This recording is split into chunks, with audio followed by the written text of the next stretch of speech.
Alienation का मतलब है एलियन हो जाना, और एलियन का मतलब एकदम अलग थलग हो जाना। अगर आप अपने आसपास एक समाज का हिस्सा नहीं बन पा रहे हैं, एकदम अलग थलग हैं, और आपकी जिंदगी में समाज की भागीदारी नहीं है, शेयर करने के लिए, केयर करने के लिए कोई आपके पास नहीं है, तो आप अकेलेपन के शिकार हैं। अपने काम से मन ऊब चुका है, अपने परिवार से मन ऊब चुका है, अपने शहर से, अपने परिवेश से मन ऊब चुका है, तो अजनबीपन है। कार्ल मार्क्स ने इसकी खूब व्याख्या की है, हीगल ने की है, सार्त्र ने की है, सबने अपने अपने नजरिए से की है, लेकिन सबने इसको एक बड़ी समस्या आधुनिक काल में माना है। आप लोग जिस उम्र में हैं अभी ये सब नहीं झेलना पड़ता होगा, लेकिन कुछ लोग इस दौर से गुजरते होंगे अभी भी, जो दिल्ली आए हैं पर जिनके दोस्त बन नहीं पाए हैं। जहां से आए हैं वहां से कोई और आया नहीं है कि उसके साथ दोस्ती कंटिन्यू कर लें। यहाँ एकदम अकेले हैं, जिससे बात करते हैं लगता है कि फायदा उठाने की ताक में है, वो तो दोस्ती वाला संबंध नहीं बन पा रहा है। तो अगर आप ऐसी स्थिति में हैं या आपके आसपास कोई है, तो इसी स्थिति का नाम है एलियनेशन या अकेलापन या अजनबीपन। तो देखिए, अकेलापन ना एक बड़ी भारी समस्या होता है। वैसे एक शब्द और आपको बताता हूं, एक शब्द है लोनलीनेस, इसके लिए हिंदी शब्द क्या होगा? नहीं, अकेलापन, अकेलापन। और एक शब्द है सॉलिट्यूड। कई दार्शनिक बड़ी अच्छी बात कहते हैं कि जिंदगी जो है वो लोनलीनेस से सॉलिट्यूड की यात्रा है। तो एक समय तक आपको अकेलापन चुभता है बहुत ज्यादा। आप में से कुछ लोग इस प्रकृति के होंगे कि अकेले होते ही परेशान होने लगते हैं कि है कोई नहीं है मेरे आसपास, कोई ना कोई चाहिए अपने आसपास। तो परेशान करे तो अकेलापन, आनंद आने लगे तो सॉलिट्यूड। सॉलिट्यूड का सही अनुवाद है एकांत। तो कभी कभी ऐसा भी होता है कि एकांत में मजा आने लगता है। वो तब होता है जब व्यक्ति खुद अपने आप से बढ़िया बातें करने लग जाए, खुद से ही संवाद करने लगे। और वो स्थिति अगर आ जाए तो उससे तो बेहतरीन कोई स्थिति है ही नहीं। तब आपको समाज की बहुत जरूरत नहीं रह जाती। आप अपने आप में बहुत आत्मपूरित महसूस करते हैं, कंटेंट महसूस करते हैं। लेकिन वो स्थिति हर व्यक्ति की ना आती है, ना आनी चाहिए, वरना समाज बचेगा कैसे? तो ये तो सामान्य सामाजिक व्यक्ति है जिसकी भूख है कि समाज में लोग उसके आसपास हों, प्यार मोहब्बत का रिश्ता हो, दोस्ती का रिश्ता हो, उसे ये भरोसा हो कि मेरे संकट में कोई ना कोई मुझे साथ देगा, मेरा साथ देगा। ये भरोसा कोई भी चाहता है, तो ये व्यक्ति भी चाहता है। तो चंद्र साहब कनॉट प्लेस में खड़े हैं, उनका मन कर रहा है कि किसी से मिलना जुलना हो जाए, कुछ बात तो हो, और ऐसी बात हो जहां भरोसा जमे, दोस्ती के स्तर पर बात हो, यूज करने के सेंस में ना हो।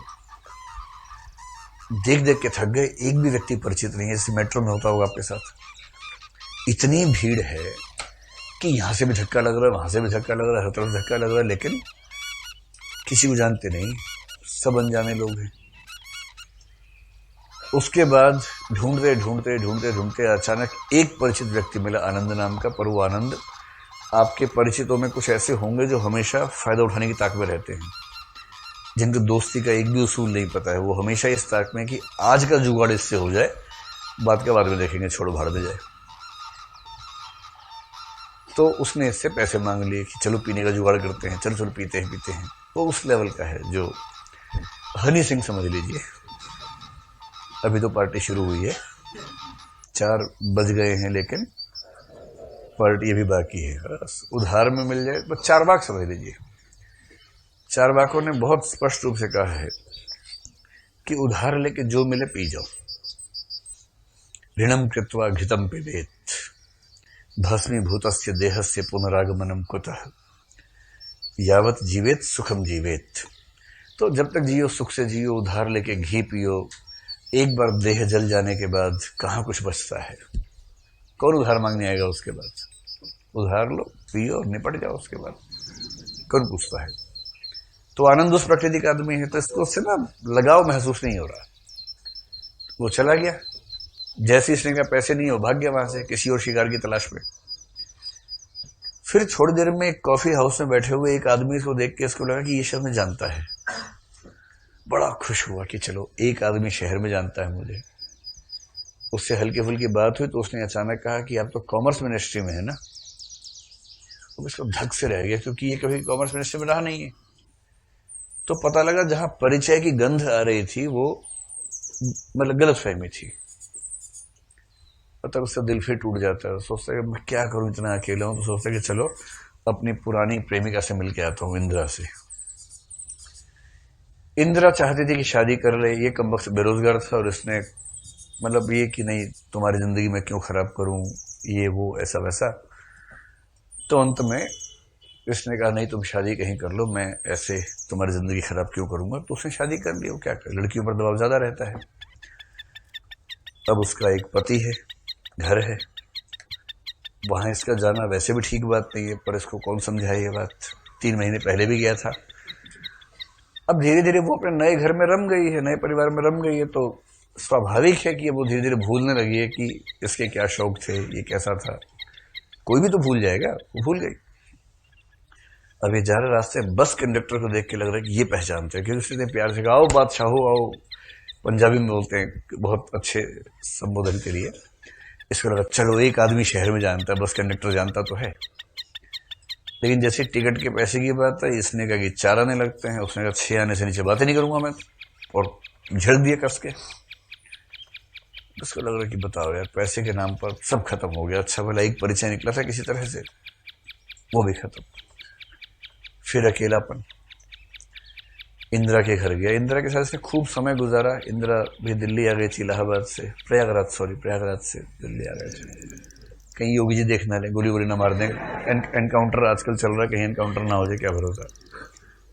तो इंदिरा के घर गया, अच्छा खासा समय गुजारा, तो एक दूसरे की आदतों से वाकिफ हैं। तो ये जो है ना, इसको कॉफी पसंद नहीं थी, क्योंकि उससे ना उसको अच्छा फील नहीं होता था। चाय पीता था, लेकिन उसमें हमेशा उसको 1 चम्मच चीनी चाहिए होती थी, क्योंकि 2 चम्मच चीनी लेते उससे गला खराब हो जाता था। और ये बात इंदिरा को इतने अच्छे से पता थी कि वो हमेशा जब भी चाय बनेगी 1 चम्मच डाल के उसको देगी। उसको पता है कि 1 चम्मच ही देनी है, हैबिचुअल है एक दूसरे के साथ। 3 महीने पहले गया तब भी यही हुआ था, 1 चम्मच डाल देती है।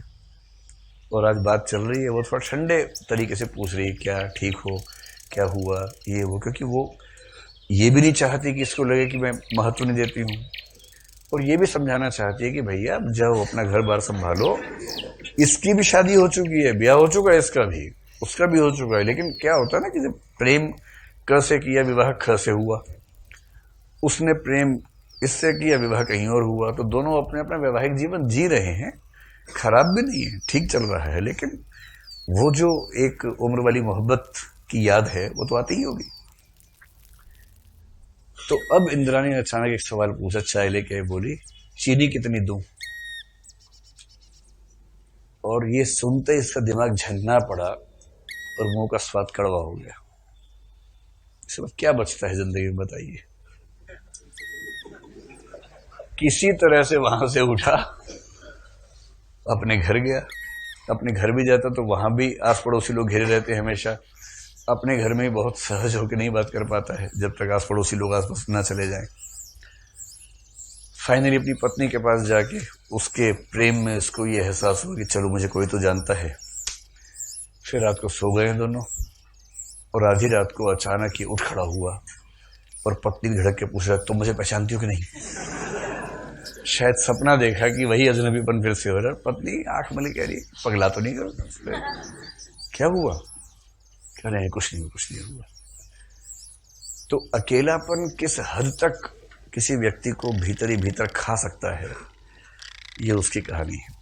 अभी आपको लग रहा होगा कि दूर देश की कहानियां चल रही हैं, किसी दूर द्वीप की कहानियां चल रही हैं।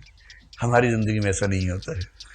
आपने भी झेला नहीं होगा ना, झेलेंगे सबको। मतलब ये मैं नहीं कह रहा कि अभी प्रेमी के घर जाएंगे और चीनी पूछेगी वो आपसे, ये नहीं कह रहा हूं। उसके डिस्क्रिप्शन अलग अलग होंगे हर व्यक्ति की जिंदगी में, लेकिन ये झेलना तो पड़ेगा। अगर बड़े शहर में रह गए, आईएएस बनने के बाद तो झेलना ही पड़ेगा, चाहे छोटे में रहे चाहे बड़े में रहे। क्योंकि अब जिस भी शहर में जाएंगे उस शहर के मुखिया बन के जाएंगे, और मुखिया होने में निहित है कि आप आम आदमी से ज्यादा मिल नहीं सकते। आप डीएम हैं, आप एसपी से भी ज्यादा नहीं मिल सकते। हल्का फुल्का मिलेंगे, शाम को भी बैठ के चाय वाय पी ली, थोड़ा खेल लिए, क्लब चले गए। लेकिन आपको लगातार मेंटेन करना है कि वो आपके मातहत हैं, ताकि आप उनको कमांड दे सकें। जिसको कमांड देनी है उससे अगर दोस्ती होगी तो कमांड दे नहीं पाएंगे, तो दोस्ती आप कर नहीं सकते। तो डीएम होने में निहित है कि पूरे जिले में आपका एक भी दोस्त नहीं है। ये डीएम होने का अनिवार्य मतलब है। फिर आप क्या पढ़ेंगे? खोई हुई दिशा। फिर बुझाएगा आपको, फिर समझ में आएगा कि अरे बाप रे, ऐसा होता है क्या।